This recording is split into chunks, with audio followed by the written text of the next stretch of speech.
Hello everyone, energy find में आपका स्वागत है। आज हम हमारी कंटिन्यू करते हुए सीरीज़ को जो हाउसेस के बारे में जानना था कि फर्स्ट हाउस हमारी लाइफ में क्या इंपॉर्टेंस रखता है, सेकंड, इस तरीके से सभी जो हाउसेस है हमारी लाइफ में क्या इंपॉर्टेंस रखते हैं। उसी तरीके से आज हम जानेंगे कि फोर्थ हाउस, ये वाला जो घर है फोर्थ हाउस, हमारी लाइफ में क्या क्या इंपॉर्टेंस रखता है। हर घर अपनी लाइफ अपने डोमेन में बहुत इंपॉर्टेंट है। हर घर का एक डोमेन है, उसी तरह फोर्थ हाउस का भी एक डोमेन है। अगर आपकी कुंडली में कोई भी यहाँ पर नंबर लिखा है, चाहे वो 10 लिखा है, चाहे वो 11 लिखा है, तो वो आपके कुंडली का फोर्थ हाउस माना जाएगा और वही आपकी कुंडली का लॉर्ड माना जाएगा। यानी कि मान लो कि किसी की कुंडली में 10 लिखा है, 10 किसका नंबर होता है? सैटर्न का। तो सैटर्न यानी कि आपके फोर्थ हाउस का लॉर्ड है, फोर्थ हाउस लॉर्ड है। ठीक है, उसी तरीके से अगर आपकी कुंडली में फोर्थ हाउस लिखा, फोर में 4 ही लिखा है तो मून होगा।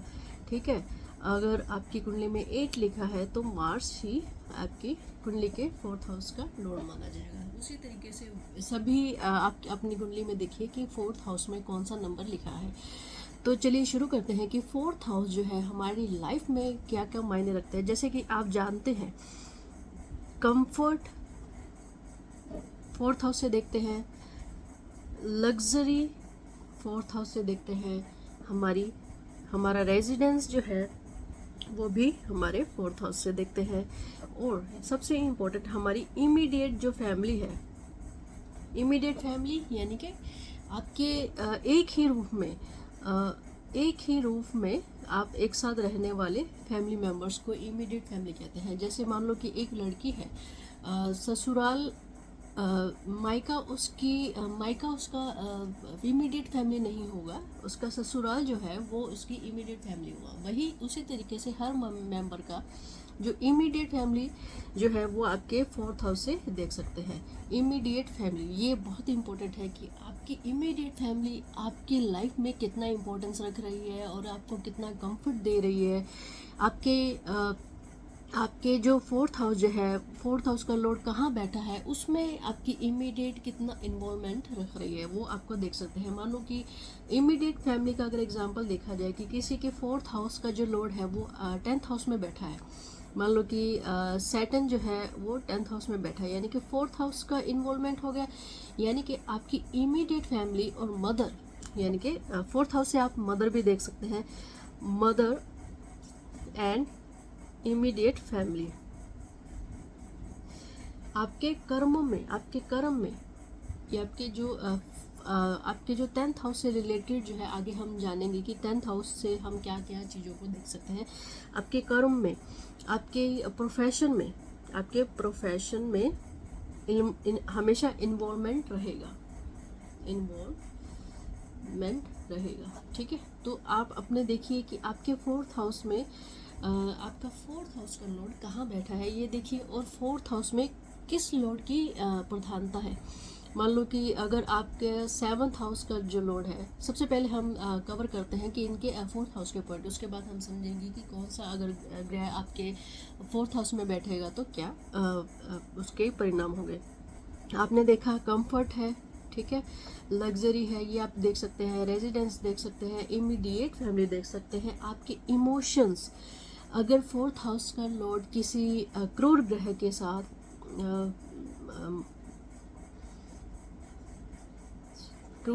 साथ बैठा है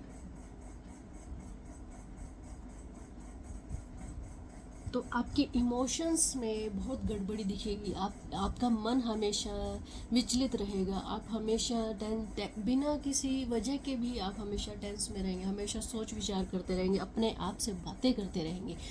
आपने बहुत सारे लोगों को देखा होगा कि वो अपने आप में हमेशा परेशान रहते हैं, अपने से अकेले में बातें करते रहते हैं, हमेशा किसी चीज़ को, छोटी सी चीज़ को हमेशा बड़ा चढ़ाकर बात करते हैं। वो होता है कि आपका फोर्थ हाउस लॉर्ड जो है क्रूर ग्रह कौन कौन से माने जाते हैं? राहु, सैटर्न, मार्स, केतु भी है, लेकिन इस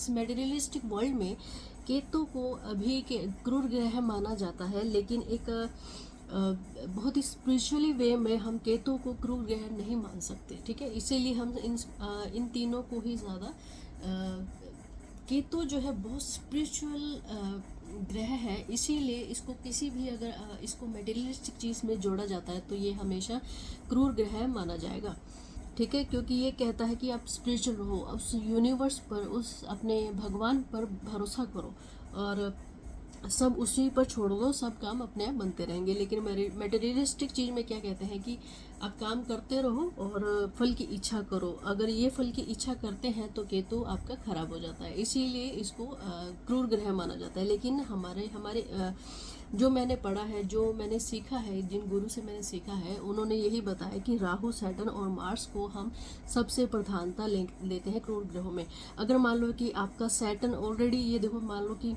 सैटर्न आपका 4th हाउस का लॉर्ड है और सैटर्न मार्स के राहु के साथ बैठ गया या मार्स के साथ बैठ गया, ये ऑलरेडी क्रूर ग्रह है, यानी कि आप हमेशा विचलित रहेंगे। और दूसरी बात ये कि राहु और मार्स के साथ भी बैठ गया तो और ज़्यादा विचलित रहेगा, गुस्से में रहेंगे हमेशा। मार्स के साथ बैठा तो हमेशा गुस्से में रहेंगे, हमेशा जल्दबाजी करते रहेंगे। लेकिन सैटर्न जो है वो कहता है कि आप पूरा आराम से काम करिए, धीरे स्लो ग्रह माना जाता है ना। और राहु क्या है कि चीज़ों को बढ़ा चढ़ा देता है, आपको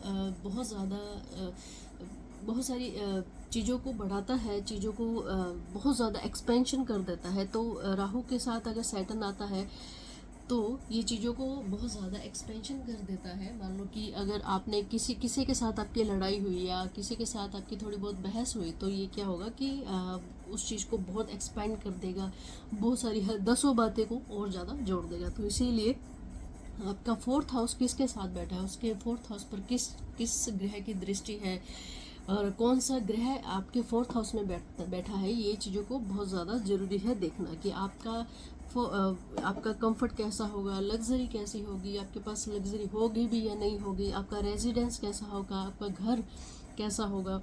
और 4th हाउस से हम देखते हैं, 4th हाउस से हम वास्तु भी देख सकते हैं। वास्तु, आपके घर का वास्तु कैसा रहना चाहिए, ये सब। अगर आप करियर भी चूज़ करना चाहते हैं, 4th हाउस अगर आपके 10th में बैठा है, बिजनेस घर में बैठा है, बिजनेस घर हमारा 7th हाउस है, और 6th घर में बैठा है, तो आपकी जॉब, बिजनेस और आपका कर्म, ऑल ओवर कर्म जो है आपका कैसा होगा, वो आप देख सकते हैं कि आप वास्तु में आप बिजनेस कर सकते हैं या नहीं। आपके घर का वास्तु कैसा होना चाहिए, ये सब भी आप इस घर से देख सकते हैं। रियल एस्टेट भी आप अपने इसमें देख सकते हैं। रियल एस्टेट भी आप रियल एस्टेट में जा सकते हैं या नहीं। लैंडेड प्रॉपर्टीज़ भी आपका जो है, लैंडेड प्रॉपर्टीज़ भी आप 4th हाउस से देख सकते हैं। तो ये सब जो चीज़ें हैं आप अपने 4th हाउस से देख सकते हैं कि आपके घर में कौन सा इन्वॉल्वमेंट है। जैसे कि मैंने बताया कि अगर आप लैंडेड प्रॉपर्टीज़ बाय करना चाहते हैं या रियल एस्टेट में आप बिजनेस करना चाहते हैं, तो आप देखिए आपके 7th हाउस और 4th हाउस का कहीं ना कहीं कनेक्शन बन रहा होगा। और अगर आप जॉब कर रहे हैं तो आपका 4th हाउस और 6th हाउस का कहीं ना कहीं कनेक्शन बन रहा होगा। तो आप बिजनेस कर रहे होंगे या जॉब कर रहे होंगे 4th हाउस से रिलेटेड, ठीक है। और आगे चलते हैं, जो सबसे मेन इम्पोर्टेंट जो पार्ट है वो है, जो मेरे हिसाब से जो हर इंसान का जो मेन इम्पोर्टेंट होता है वो है peace of mind. Peace of mind, मन की शांति, आपका 4th हाउस दर्शाता है। आपका पीस ऑफ माइंड कहाँ बैठा है। अगर आपने अपने पीस ऑफ माइंड को कंट्रोल कर लिया या आपने उसको अचीव कर लिया, तो आपको पीस ऑफ माइंड मिलेगा उस हाउस से। जैसे मान लो कि एग्जाम्पल है, अगर आपका 4th हाउस का लॉर्ड जो है 2nd घर में बैठा है, तो आपका पीस ऑफ माइंड कैसा है। जो मैंने पिछले वीडियोस में देखा था, आपने देखा होगा कि पिछली सीरीज़ में जो बताया था कि 2nd घर हमारी लाइफ में क्या क्या इंपॉर्टेंस रखता है, तो उससे रिलेटेड देखिए कि 2nd घर हमारी वेल्थ है, हमारी फैमिली है, हमारा फूड है, ठीक है। तो सॉरी, थोड़ा छोटा लिखा है लेकिन माइट भी आपको समझ में आ जाए। 4th हाउस का लॉर्ड जो है अगर यहाँ बैठा है 2nd घर में, तो आपका पीस ऑफ माइंड कहाँ होगा। आपको वेल्थ बढ़ाने में आपका पीस ऑफ माइंड होगा। आपकी फैमिली के अंदर आपका इन्वॉल्वमेंट या उनका इन्वॉल्वमेंट आपका पीस ऑफ माइंड होगा। फूड में आपको बहुत ज़्यादा आप इन्वॉल्वमेंट देखेंगे, आपको फूड में बहुत ज़्यादा वैरायटी देखते होंगे, तो आपका पीस ऑफ माइंड, आपको फूड अच्छी क्वालिटी में, अच्छी वैरायटी में मिलता होगा तो आपको पीस ऑफ माइंड मिलता होगा। दूसरा देखते हैं कि अगर थर्ड में बैठे हैं तो आपके छोटे भाई बहन, आपका एम्बिशियस जो है वो थर्ड घर है। आपका अट्रैक्शन भी थर्ड अट्रैक्शन बताता है।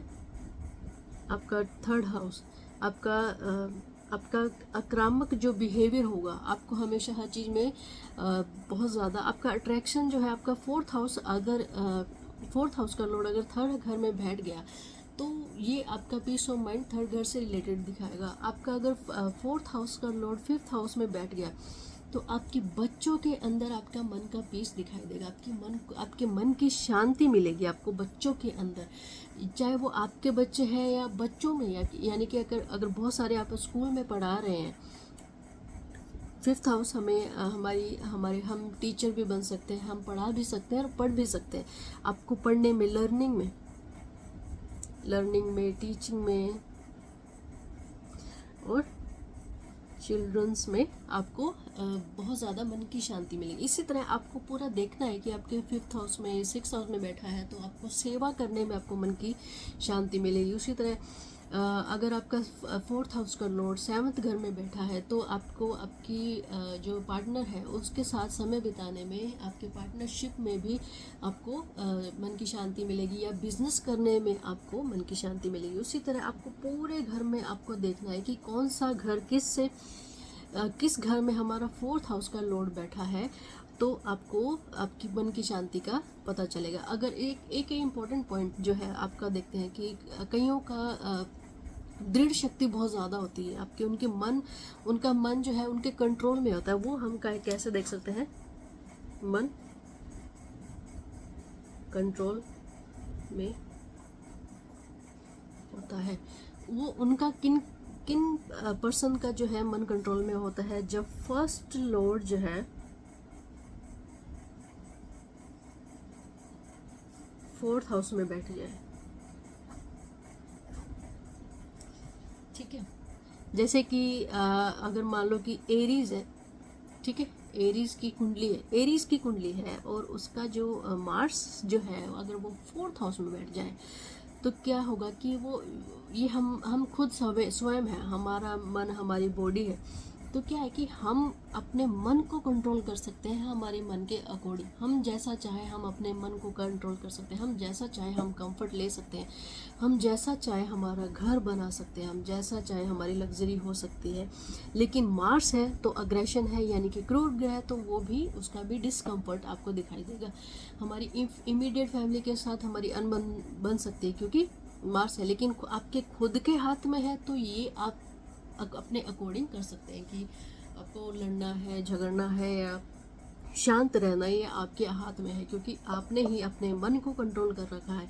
कईयों का मन, आपने बहुत कम लोगों को देखा होगा कि उनका मन उनके कंट्रोल में है। वो अपने इच्छा के अनुसार, अगर उनको लिमिटेड उनको क्वांटिटी में खाना है, वो अपने मन के अंदर कंट्रोल कर लेते हैं। उनकी जो दृढ़ शक्ति होती है, मन की दृढ़ शक्ति जो है वो उनके हाथ में होती है, जिनका फोर्थ हाउस उनके हाथ में होता है, ठीक है। उसी तरह अगर फर्स्ट हाउस जो है, अगर आपके 10th हाउस में है तो आप अपने करियर को अपने मन के अकॉर्डिंग आप चूज़ कर सकते हैं, ठीक है।